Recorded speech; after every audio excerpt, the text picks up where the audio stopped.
This is United States History 201, Presentation 23, The War. And of course, by the war, I'm talking about the war between the states, often known as the Civil War. And this, of course, is the last presentation for the course. And we'll talk a little bit about some of the issues that are going to present themselves at the end of the war.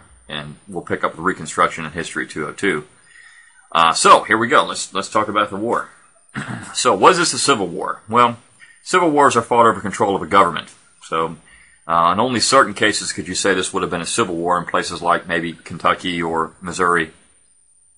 But overall, this is not a civil war because the South is not fighting to control the Union government, and they simply had their own government.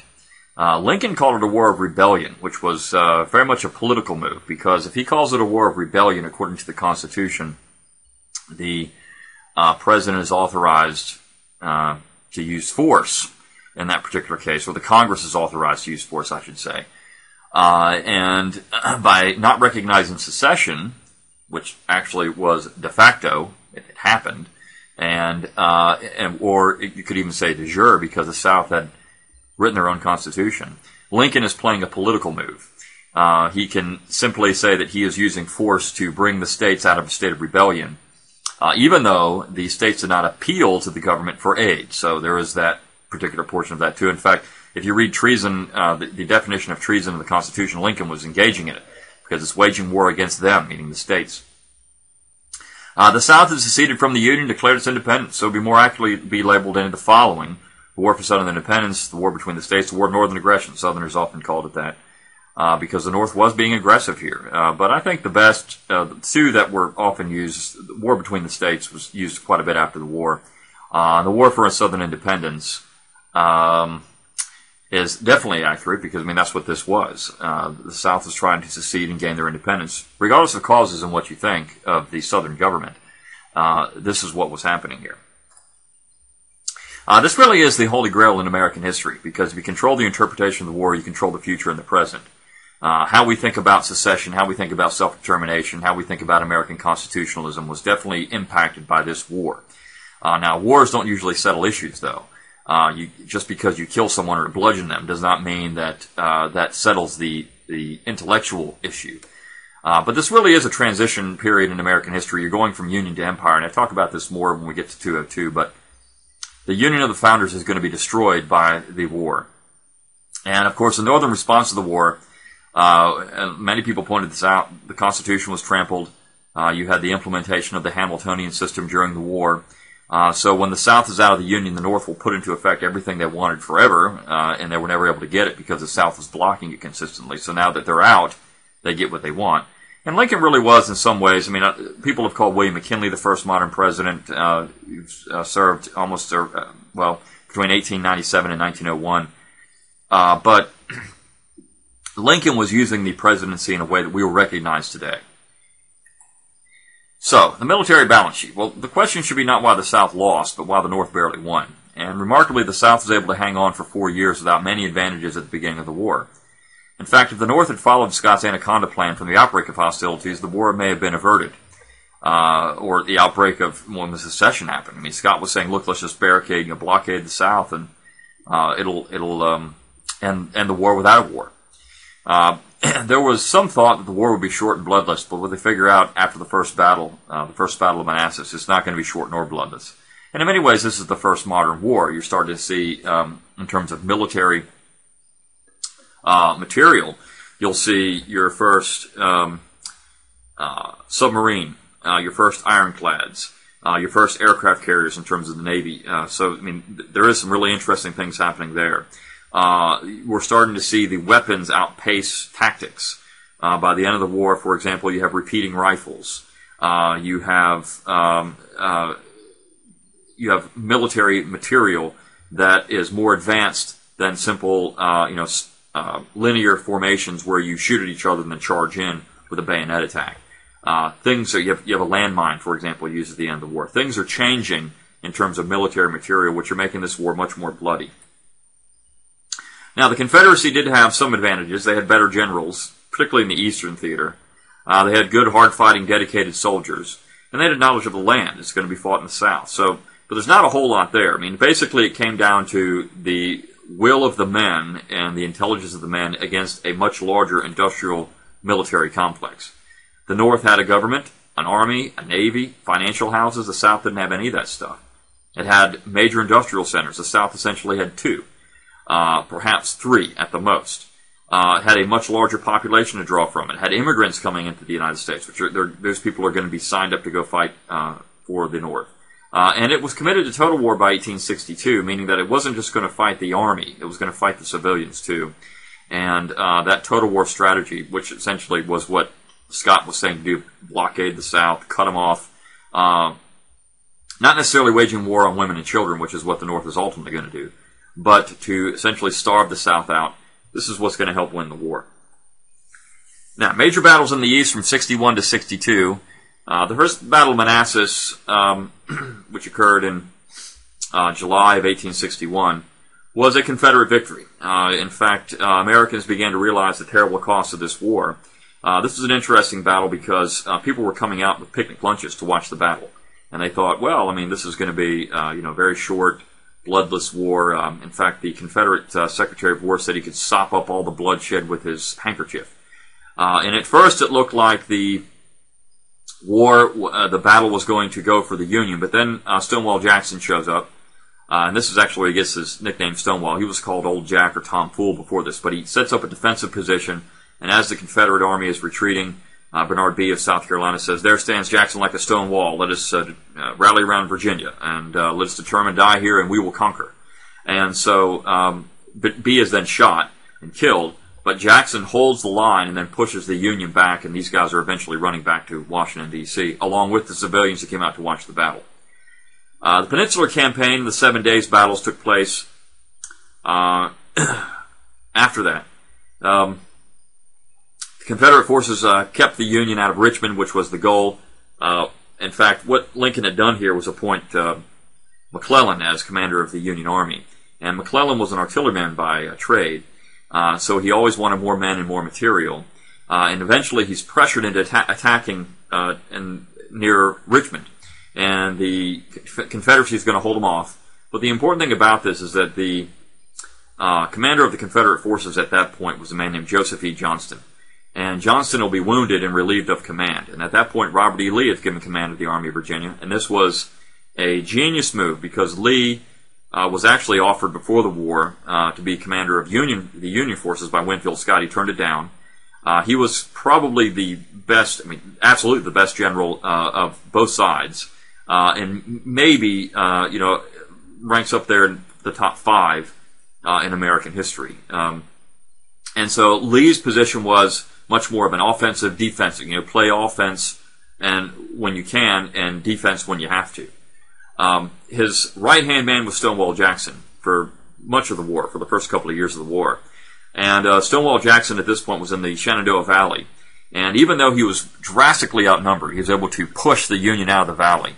And this campaign is still studied at West Point, the way that Jackson used tactics, strategy, to keep the much larger Union Army at bay. And in fact, there was one particular point where just the mere mention that Stonewall Jackson might attack forced the Union to retreat. So this is how feared this guy was. Eventually, Lee decides he's going to invade the North, and this is in 1862. But there's a great chance of history. As in this time period, you had reconnaissance for your cavalry. And as the Union cavalry is kicking around a campsite that the Confederacy occupied at one point, they come across a bundle of cigars wrapped in a piece of paper. And it turns out that piece of paper outlined the entire battle plans for the Army of Virginia. So the Union knew exactly where Lee was going to be and at what time. And so this information gets back to Washington. McClellan is put back in command of the Army of the Potomac, and he moves uncharacteristically quickly to go meet Lee. And he meets Lee in Maryland at the Battle of Sharpsburg, often called the Battle of Antietam. You actually have two names for these battles, Manassas, Bull Run, Sharpsburg, Antietam, because one is the Confederate name, which would be Manassas or Sharpsburg. The other is the Union name, usually named after a body of water. Now, this was a great Union victory. In fact, the deadliest single day of the war. There were 22,000 casualties. Lee has to limp back into Virginia. So his plan to invade the North fails. And at this point, Lincoln uses this opportunity to start floating the idea of the Emancipation Proclamation, which we'll talk about in a minute. Now, in December of 1862, you have the Battle of Fredericksburg.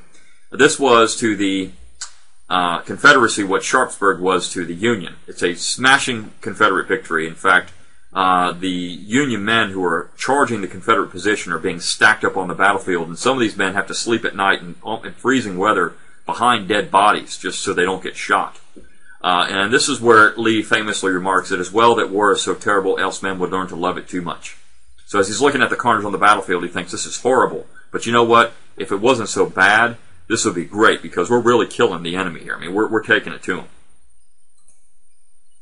So September 1862, Lincoln will issue his Emancipation Proclamation. The Emancipation Proclamation freed the slaves only in Confederate territory, so not one slave was freed by the proclamation. Lincoln, in fact, had floated several plans to end slavery, including compensated emancipation, a plan that was actually rejected by Republicans as being too expensive, and colonization, which was the forced relocation of freedmen in Africa.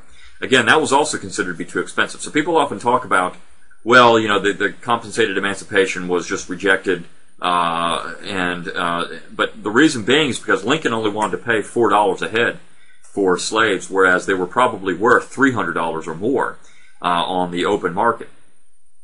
So you're talking about vast differences in terms of how much money this would cost. And if they were $300 on the open market per head, you're looking at a total cost of around $300 million. So this is just money that they didn't have at the time. But really, the Emancipation Proclamation was a political move designed to keep Britain out of the war. Britain was threatening to get involved in the war. If they had, they would have broken the blockade, and the South would have had a strong ally, and they probably would have won. It must be noted that only the 13th Amendment to the Constitution abolished slavery in the United States, and this was in December 1865.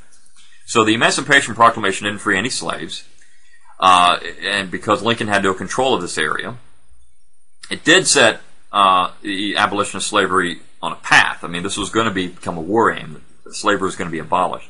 So in that way, the Emancipation Proclamation led to that. But the legal move to end slavery did not occur until December 1865 with the passage of the 13th Amendment. Now, when this was issued, there was mass desertion in the Union Army, and Democrats would gain seats in the House of Representatives.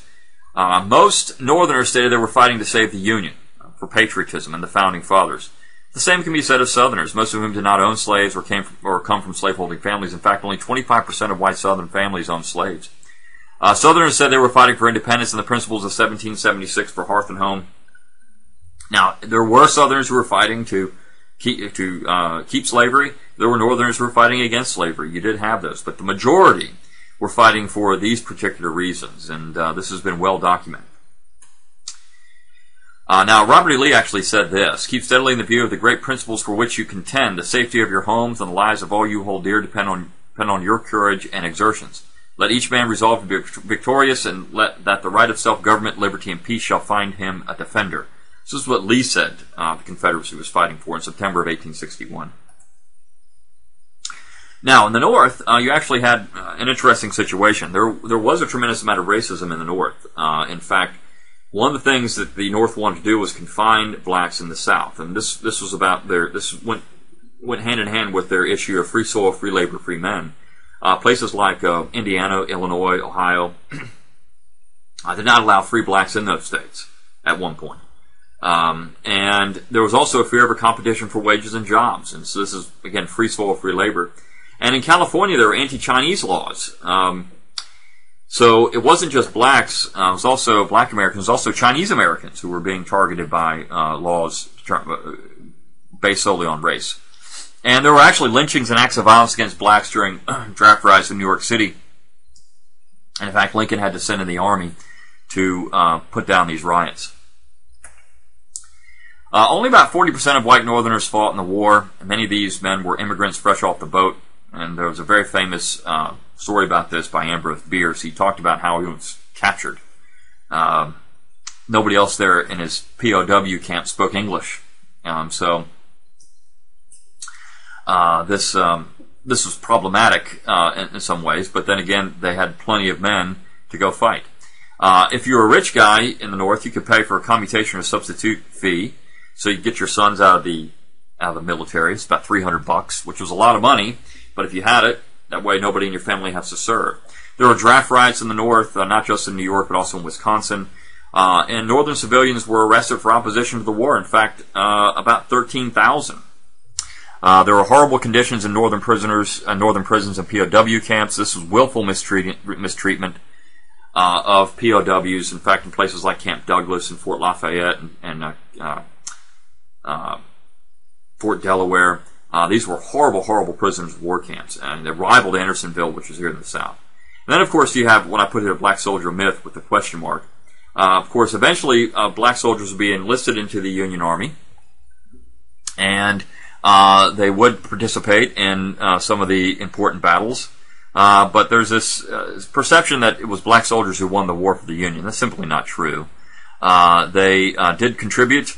They did participate. They fought bravely and honorably. But as far as the turn of the tide, that's a little bit exaggerated. Now, Southern support for the war. About 75% of white Southern males fought for the Confederacy, and perhaps as many as 90,000 black Southerners as well. In fact, during the Battle of Gettysburg, there were thousands of blacks who were with the Confederate Army that went back south with the Confederate Army. They could have stayed in Pennsylvania, been free, but they decided to go back with the South. There was tremendous support for the cause in the Army in the South. Contrary to what some leftist historians would like Americans to believe, people like Drew Gilpin found, this was a very popular war in the South. And that's because the Southerners would often suffer terrible deprivations under the Union heel, including rape, plunder, starvation, property destruction. But they still continued to support the effort. The same cannot be said of Northern civilians who were opposing this war in very large numbers. Not a majority, but very large numbers were against it. These things were all documented. This really happened, too, when Sherman moved from Atlanta to Savannah and then on to Columbia, South Carolina, and also here in this part of the Western Theater as Wilson moved from Huntsville down through Columbus and on to Macon. The Western Theater, 1861-1862, really the war was lost in the West for the Confederacy. You had a major battle, the Battle of Shiloh in April of 1862. This led to the loss of Albert Sidney Johnston and the ascendancy of Grant to hero status. So if Johnston had not been killed in the battle, he might have won the Battle of Shiloh for the Confederacy. But he's killed, and so Grant wins the battle, and of course Grant ultimately becomes the hero of the Union War. The Battle of New Orleans in 1862 will cut off the Mississippi, and the Union Army definitely had a heavy hand towards Southern civilians, notably women here. In fact, they issued an order saying that any woman who is caught supporting the Confederacy is going to be considered a prostitute and treated as such. So this is a horrible military order. But really you have the origins of total war here and a shifting focus for the Union Army. As Grant is moving through some of these areas, he sees that factories are still operating, people are still eating, etc., etc., and so he wants all that stuff shut down and burned, and that's what's going to start happening. Parts of the South are going to be burned out to keep the Confederate Army from being able to use them. 1863 really is a turning point of the war. You have Chancellorsville in 1863, which was Lee's greatest but most costly victory. This is where Thomas J. Jackson, Stonewall Jackson, will die. It's May of 1863. He's actually out scouting a position in the twilight after the battle, which was a complete rout for the Confederacy, and he's shot by his own men.